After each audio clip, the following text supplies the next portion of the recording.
আমার জীবনে সবচেয়ে প্রিয় জায়গা কোনটা জানো? এই জায়গাটা, ডায়াস। যখন থেকে এখানে দাঁড়িয়ে আমার কথা বলার সুযোগ হয়েছে, তখন থেকে নিজেকে আমার অনেক গুরুত্বপূর্ণ মানুষ বলে মনে হচ্ছে।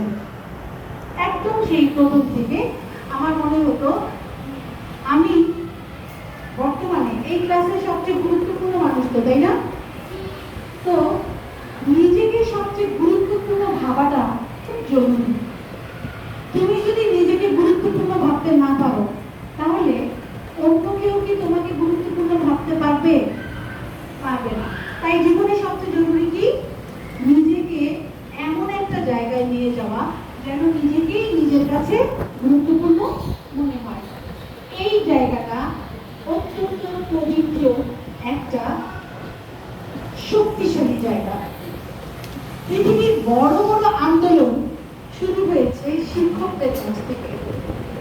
শিক্ষকরা ছাত্রছাত্রীদেরকে মোটিভেট করতে পারে, জীবন বোধটা চমৎকার ভাবে শেখাতে পারে, তাই না? শিক্ষকদের মতো অন্য কেউ জীবন বোধটাকে এত চমৎকার ভাবে তুলে ধরতে পারে না, পারে কি? শিক্ষকরা অনেক শক্তিশালী। আমার জীবনের উদ্দেশ্যই ছিল আমি বড় হয়ে শিক্ষক হব। কারণ তোমরা কি খেয়াল করেছো, আমি খুব সুন্দর করে কঠিন কথা সহজভাবে গুছিয়ে উপস্থাপন করতে পারি। এটা অত্যন্ত গুরুত্বপূর্ণ একটা বিষয়। তুমি যদি গুছিয়ে কথাই বলতে না পারো, তোমার কথা কেউ শুনবে না। তোমার যত সার্টিফিকেটই থাকুক, তুমি যদি কথা বলতে না পারো, তাহলে তোমার সার্টিফিকেট তুমি কোনো কাজে লাগাতে পারবে না। সবার আগে জরুরি কি? গুছিয়ে পরিপাটি করে নিজেকে প্রেজেন্ট করা।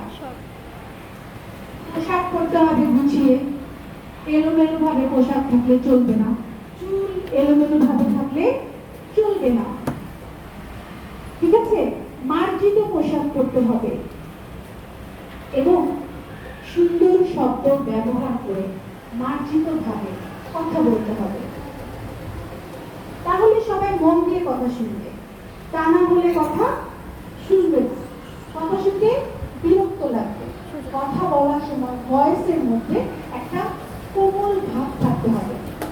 এভাবেও কথা বলা যায়, আবার এভাবেও কথা বলা যায়। বলা যায় না এভাবে কথা? বলা যায়?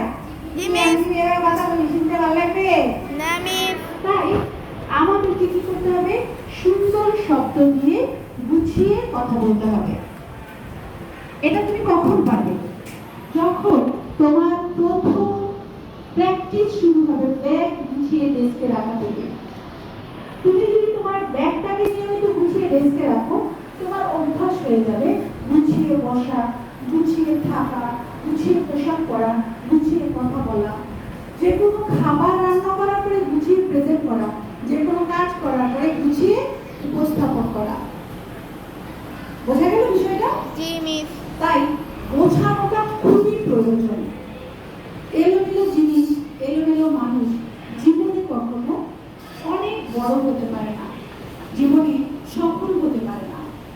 বুঝতে পেরেছো বিষয়টা? আমি তো আর তোমাদের ক্লাস নেব না, এই কথাগুলো তোমাদেরকে আমি আর বলবো না, কিন্তু আমি আশা করবো আমার কথাগুলো সারা জীবন তোমরা মনোযোগ দিয়ে শুনবে, যা শুনেছো তা মনে রাখবে। ওকে? তোমরা তো অনেক ছোট, তারপরে দেখবে আস্তে আস্তে যখন বড় হবে, বিভিন্ন কাজে বিভিন্ন সময় অটোমেটিক আমার অনেক কথা তোমাদের মাথায় চলে আসবে। মিস এটা বলেছিলেন, মিস সেটা বলেছিলেন, মনে চলে আসবে। জীবনে যাই করো না কেন, একজন সফল মানুষ হয়ে বড় হবে। সফলতা তখনই তোমার জীবনে আসবে যখন তুমি সফলতা অর্জন করার জন্য একেবারে দৃঢ় মনোবল তোমার থাকবে। তোমার সুন্দর করে কথা বলার যোগ্যতা এবং দক্ষতা দুটোই থাকতে হবে। সুন্দর করে কথা বলা মানে কিন্তু স্টাইল করে কথা বলা না। সুন্দর করে কথা বলা মানে সুন্দর করে সঠিক উচ্চারণে কথা বলা। উচ্চারণটা খুব জরুরি। দেখো আমি জরুরি বলছি না। কথা বলতে ইংলিশ ট্রেনে এই স্টাইল করে কথা বলে কিন্তু কথাগুলো সুন্দর লাগবে না। গেছিল, পড়ছিল, খাইছিল, এইগুলো কিন্তু আমরা সুন্দর কথার মধ্যে ফেলতে পারবো না। সুন্দর কথা মানে বাংলা শব্দগুলোকে সুন্দর করে উচ্চারণ করা। মনে থাকবে? সবাই মনে রাখবে? আমার কথাগুলো সবাই মনে রাখবে? তুমি যদি ক্লাসে শান্ত হয়ে বসো, যে শিক্ষকই ক্লাস নেবে তার জন্য ক্লাসটা হয়ে যাবে অনেক সহজ। তুমি যদি শিক্ষকের ক্লাসে বসে, যেমন পেছনে ওরা দুজন অন্য কিছু করছে, কিছু একটা লিখছ বা অন্য কিছু, আমার দিকে তাকিয়ে নাই, শিক্ষকের দিকে না তাকালে তুমি তো পড়া বুঝতে পারবে না। তোমার আমার দিকে তাকাতে হবে, মন দিয়ে শুনতে হবে। বোঝা গেল? তুমি যদি শান্ত হয়ে না বসো, মনোযোগ দিয়ে শিক্ষকের কথা না শোনো, তাহলে কোনোভাবেই তুমি পড়াশোনাটা ঠিকভাবে করতে পারবে না। আর মনোযোগ দিয়ে শোনার প্র্যাকটিসটা তোমাকে কিন্তু জীবনের সফলতার ক্ষেত্রে অনেকখানি এগিয়ে নিয়ে যাবে। যখন তুমি কারো কথা মনোযোগ দিয়ে শুনতে পারবে, তখন যে কোনো কঠিন বিষয় তোমার কাছে সহজ হয়ে যাবে। তুমি অনেক কিছু, অনেক অঙ্ক, অনেক ইংরেজি তোমার কাছে কঠিন লাগে, কারণ কি জানো? কারণ মনোযোগ দিয়ে তোমরা শুনো না, তাকিয়ে আছো হয়তো আমার দিকে, কিন্তু তোমার মন অন্যদিকে, মনে মনে চিন্তা করছো অন্য কথা। এই কারণে দেখা যায় কঠিন পড়া, কঠিন বিষয় মাথা থেকে চলে যায়। বোঝা গেল বিষয়টা? মনোযোগের প্র্যাকটিস করতে হবে। মনোযোগের প্র্যাকটিস কিভাবে করতে হবে তোমাদেরকে শিখিয়েছি। কিভাবে মনোযোগের প্র্যাকটিস করতে হয়? চোখ বন্ধ করে গভীরভাবে নিঃশ্বাস নিতে হবে, ধীরে ধীরে নিঃশ্বাস ফেলতে হবে। প্রতিদিন এই প্র্যাকটিসটা করবে। সবাই একসাথে সুন্দর করে চোখ বন্ধ করো, সোজা হয়ে বসো, কোলের উপরে হাত রাখো, ধীরে ধীরে নিঃশ্বাস নাও, নিঃশ্বাস কিন্তু ধরে রাখো, তারপর ধীরে ধীরে নিঃশ্বাস ছাড়বে। আবার নিঃশ্বাস নাও, আবার নিঃশ্বাসটা ছাড়ো। যখন তুমি নিঃশ্বাস নিবে, তখন তুমি চিন্তা করবে যে আমি যা পড়বো, আমি যা শুনবো, আমি যেন সব মনে রাখতে পারি। আল্লাহ আমাকে এই শক্তিটা দিচ্ছে। নিঃশ্বাস যখন ছাড়বে, তখন মনে মনে বলবে আমার শরীরের যত খারাপ কিছু আছে, অমনোযোগিতা আছে, ভুলে যাওয়ার প্রবণতা আছে, সব নিঃশ্বাসের সাথে বেরিয়ে যাচ্ছে। আস্তে আস্তে তুমি হয়ে উঠবে শক্তিশালী। তোমার মন হবে শক্তিশালী, তোমার মনোযোগ অনেক বেশি বৃদ্ধি পাবে। প্রতিদিন পড়তে বসার আগে চোখ বন্ধ করে ঘড়ি ধরে 5 মিনিট মনোযোগ দিয়ে নিঃশ্বাস নেবে, মনোযোগ দিয়ে নিঃশ্বাস ছাড়বে। নিঃশ্বাসটা যখন নিচ্ছ, নিঃশ্বাসটা কোথায় যাচ্ছে, বুকের ভিতরে কেমন লাগছে, মাথার ভিতরে কেমন লাগছে, দেখবে একটু কেমন যেন মাথা ঝিমঝিম করে। তোমার হার্টবিট মনে হয় যেন তুমি শুনতে পাচ্ছ। মনোযোগে নিজের হার্টবিট শুনবে, খেয়াল করবে তোমার ব্রেন যেন তুমি দেখতে পাচ্ছ।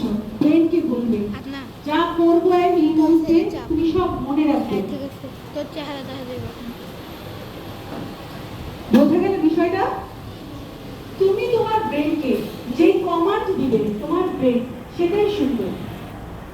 তাই প্রত্যেকটা দিন শুরু করার আগে ঘুম থেকে উঠে প্রথমে বিছানায় একটুখানি বসবে, চোখ বন্ধ করবে, ধীরে ধীরে নিঃশ্বাস নেবে, ধীরে ধীরে নিঃশ্বাস ছাড়বে এবং বলবে আজকে সারাটা দিন আমার ভালো যাবে।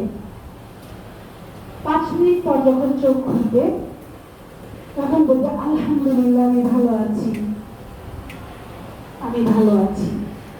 এটা শব্দ করে বলবে, মনে মনে না। কিভাবে বলবে? বলো আলহামদুলিল্লাহ আমি ভালো আছি। আলহামদুলিল্লাহ আমি ভালো আছি। নিজের কানকে যখন তুমি শোনাবে যে তুমি ভালো আছো, তখন তুমি খেয়াল করবে তোমার দিনটা খুবই ভালো যাবে। মনে থাকবে আমার এই কথাগুলো? আমি তো থাকবো না, কিন্তু আমার কথাগুলো মাথায় যেন থেকে যায়।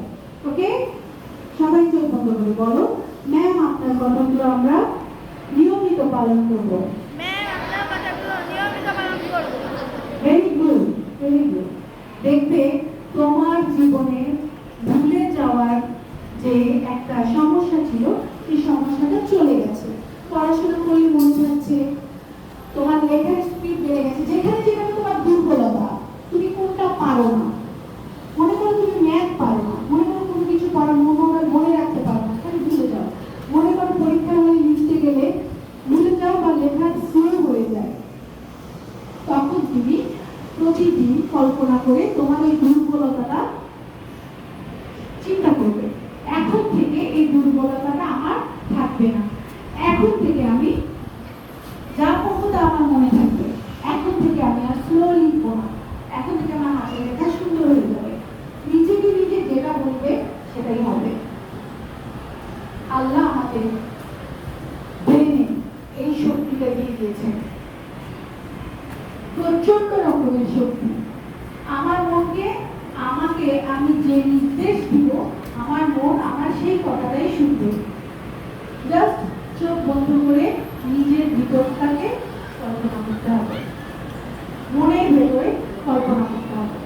চোখ বন্ধ করে অন্য কিছু কল্পনা করা যাবে না। এটা প্রথম সমস্যা হবে। নিয়মিত করবে তো আজকে থেকে প্রতিদিন? Very good. সবাই ভালো থাকবে এবং সুস্থ থাকবে। ওকে, সবাইকে ঈদের শুভেচ্ছা। ঈদ সবাই খুব ভালো করে কাটাবে এবং যদি আমি ঈদ মোবারক।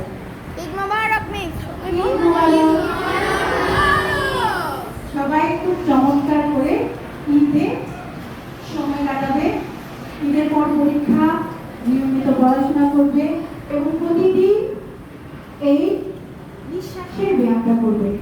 নিঃশ্বাসের ব্যায়াম, নিঃশ্বাসের ব্যায়াম প্রায় 5 মিনিট তোমাকে নিঃশ্বাসের ব্যায়াম করতে হবে। কতক্ষণ? 5 মিনিট। করবে তো সবাই? জি মিস। ধীরে ধীরে অনেকক্ষণ নিঃশ্বাস নিতে হবে, নিঃশ্বাসটা ধরে রাখতে হবে, তারপর ধীরে ধীরে ছাড়তে হবে। যতক্ষণ নিঃশ্বাস নিবে তার চেয়ে বেশি সময় নিঃশ্বাস ছাড়বে।